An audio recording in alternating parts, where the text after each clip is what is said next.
This verse is probably, I think, one of the saddest verses in the Bible, verse 4. I looked on my right hand and beheld, but there was no man that would know me. Refuge failed me. No man cared for my soul. And you have to remember, David's in the cave with how many people? Over 400. Over 400 people flocked to him. And he says, there's nobody with me. Nobody cares. You can be lonely in a crowd. You can be surrounded by friends and family and feel like nobody cares, nobody understands.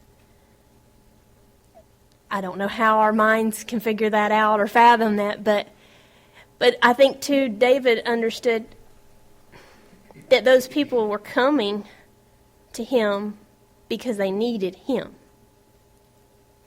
They were coming not as, David, what can we do for you?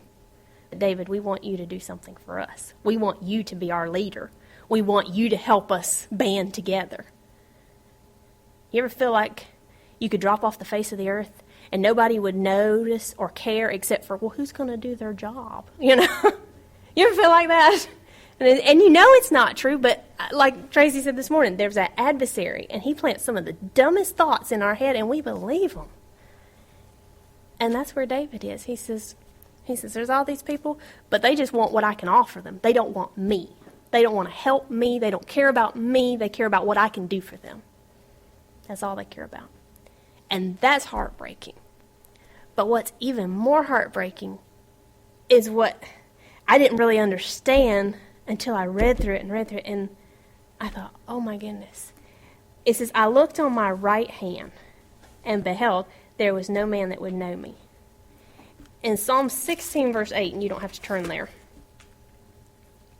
David, same David, says, I have set the Lord always before me because he is at my right hand. In verse 5 of the same chapter, he says, thou art my refuge.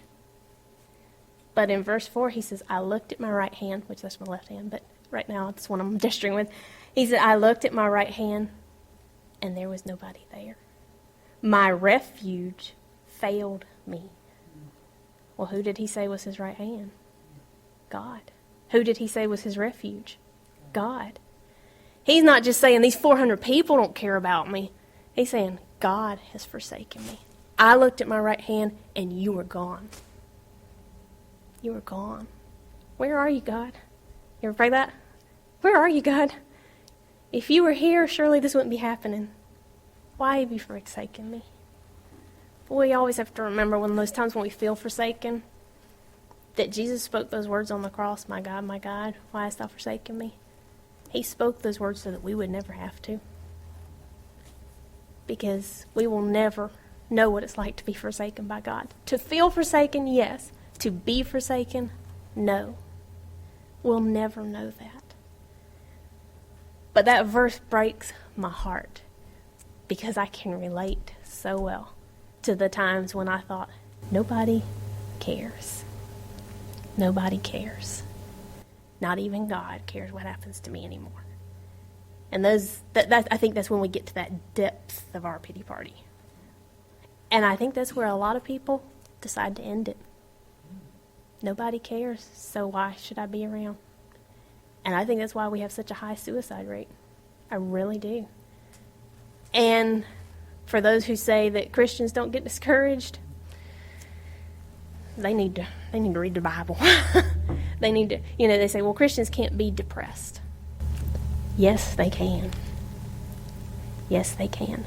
They can be depressed. They can be oppressed. They cannot be possessed by devils because we are already possessed by the Spirit. Preachers talked about that. But we can certainly be depressed. Read your Bible. Look at Job. Look at Elijah after the greatest victory. Look at David. We can get depressed. But we have somebody to help us through it. And that's the difference. That's what changes these Psalms from the pity party to the praise party. Is somewhere along the way, David remembers, wait a minute, I'm not alone. I'm not having to face this by myself.